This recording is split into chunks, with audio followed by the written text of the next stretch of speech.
Hello everyone, and welcome to this Video Sans Frontières video. Today we're going to be listening to the sound of my server's 2-disc array. Isn't that pretty? Anyway, now I'm kidding on. What we're actually going to be doing is, well, we're going to be installing some new parts in the Dell Latitude C610. Now, the last time I had this machine out, some of you will remember, I actually had to borrow an optical drive because the one in it had decided all on its own to stop working. The CD mounting spindle came out and, well, that was that. But also, the CMOS battery decided all on its own to not work anymore. So I'm not sure if the CMOS batteries I have are for this machine. I do have a couple of Dell CMOS batteries. Not sure if they'll fit in this machine. But we're going to take a look-see, and if it does, well, we'll install one. If not, well, some of you will be, will know how to do it, and I'll have to get online and order one. But in any case, we will be installing and testing out a new DVD drive. Okay, so without further ado, let's get started. So, first things first then.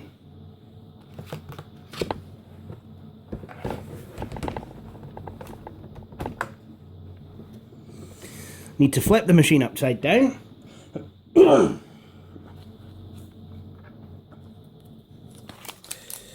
And then what I need to do is remove all the screws marked K. Now these are screws that keep the keyboard mounted in. Oh, before we do anything, might be an idea to remove the battery. Does it have any life? Yeah, it's got a full charge. Good thing I did actually remove that. Boom. And it also says that I've got to remove the hard drive for some reason. So let's get rid of it.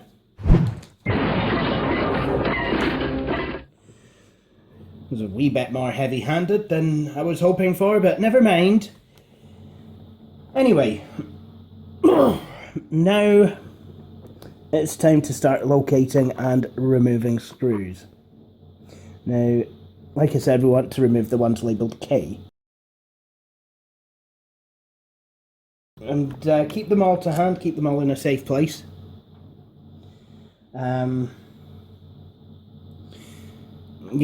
Try and kind of map out where you think where they're going to go.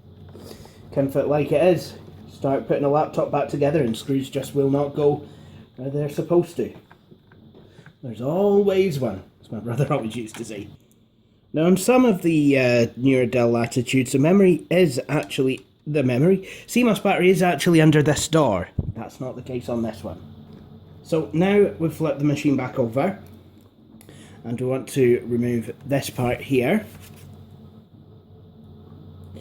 I forget what these are called. All the blooming time it gets really quite annoying. But whatever it's called, let's just call it Fred. Want to remove him by there's a wee aperture there that is just right for a flat-headed screwdriver to go in and just kind of pry it loose.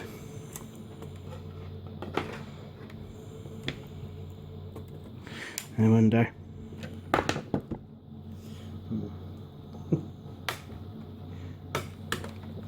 Yeah, there we go. Just kind of be careful with that.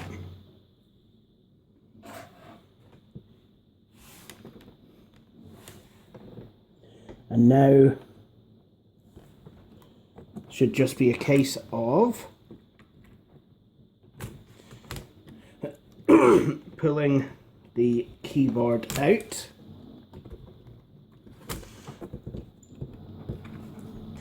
Here we go.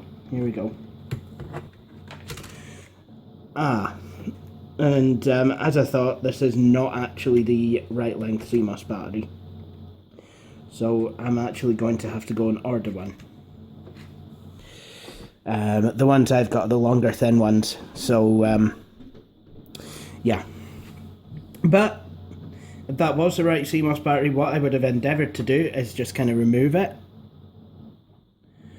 And I would have fit a new one. But it looks like I'm going to have to get online and get one ordered. Anyway, now we've got to think about putting the keyboard back on. And, well, I mean, this can be a bit tricky. I want, yep, that ribbon cable to go under the trackpad buttons. Excellent. And then what we do then is we just reattach the this part, Fred, as I've decided to call him. Good. Right, now for refitting the keyboard, this is going to be a wee bit tricky, because when I try and screw something in at the bottom, the keyboard is literally just going to go, it's just going to like push it away. So I'm going to need to hold the keyboard in place, literally, while I apply the screws. So I'll just kind of show you what like that is. So what I'm doing is I'm literally kind of holding the keyboard in place while I screw it in. So I'll do the rest off camera and I'll come back to you. Okay, so the keyboard is screwed in, and it should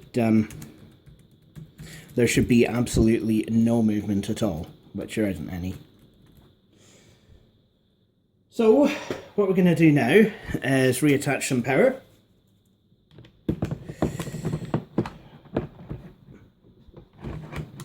Boom. The machine once again has power. And now for the new DVD-ROM CDRW drive. Oh wait, the hard disk might be an idea actually.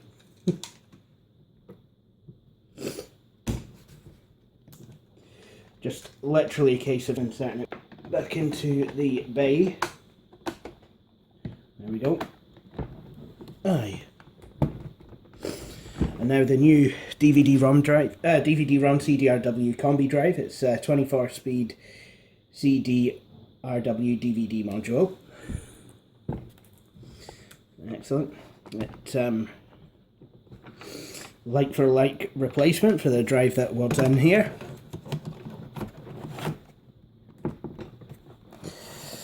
There we go.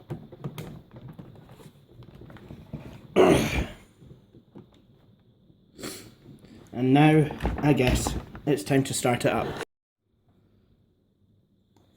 Okay, so now we're ready for the smoke test!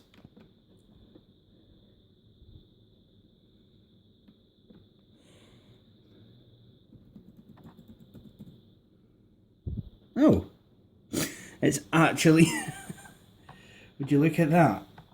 The CMOS battery has actually kept the date and time in its memory. Unfortunately, the optical drive seems to be acting a wee bit strange.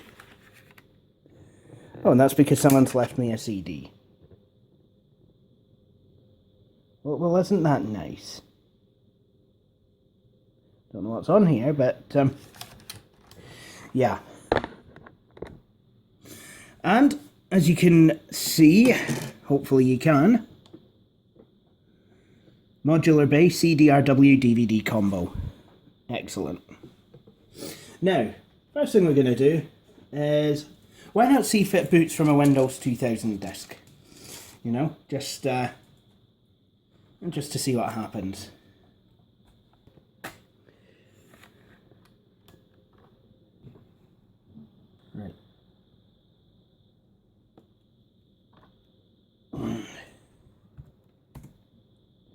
Okay, so we're going to boot from the disk. We're not going to be reformatting the computer. We're just going to boot from the disk, see if we can actually get into Windows 2000 setup. And yep, it does actually appear to be working. So we'll let this run all the way through the startup process, and if I get to the main menu, then, well, I reckon that'll be absolutely fine. Okay, so now we're actually starting Windows.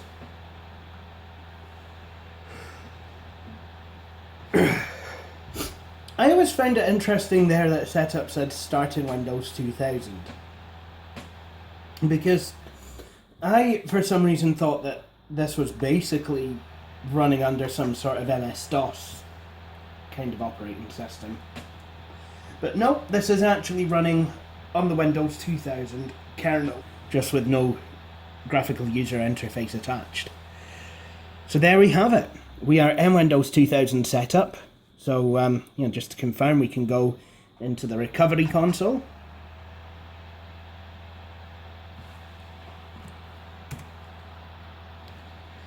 Now we have my Windows 2000 installation on this thing.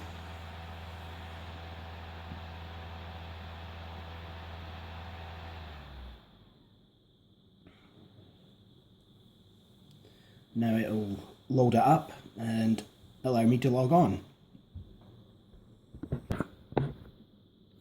So now I'm logged into the recovery console, but we don't need anything in here, so let's just exit out of that.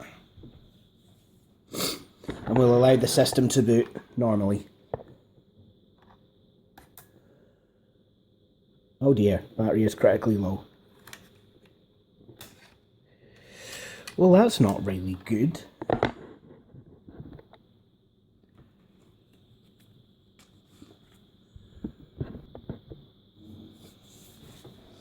Okay, so now we're booting up into Windows 2000, and we have tested this drive with a CD, but what about a DVD? Oh, it's asking me to restart. Thanks. Appreciate that.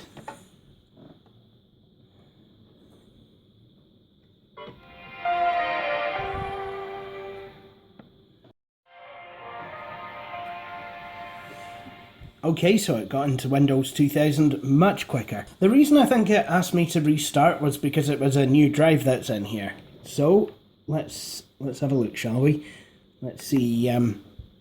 Let's actually see what's in here. Okay, so I have Magic ISO installed on here, and there's also Samsung CDRW DVD combi drive. So, good, that has been detected. Now, let's insert a DVD.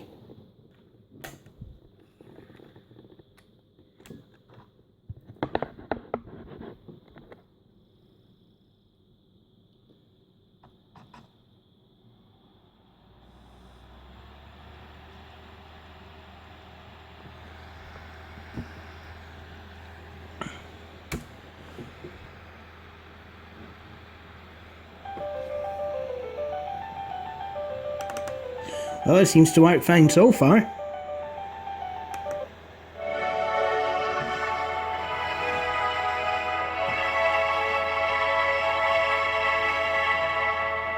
Well, it's coming up towards the end of August. Pretty soon, it'll have been a month since Windows 10 was released to the general public, with quite a bit of fanfare. Yep, so that works absolutely fine for both CDs and DVDs. I'm not going to show you burning a CD on here because I don't have any CD burning software installed as of yet, and I don't actually have many blank CDs, so I really need to keep a hold of them. And with that, I think I'll conclude this video here. So I'd like to say thank you all for watching. I hope you enjoyed this video. If you did, please feel free to subscribe to my channel and follow like Videos on Frontier on Facebook, as well as follow me on Twitter. But for the meantime, thank you for watching this video, and I hope you'll all join me for my next one. Goodbye.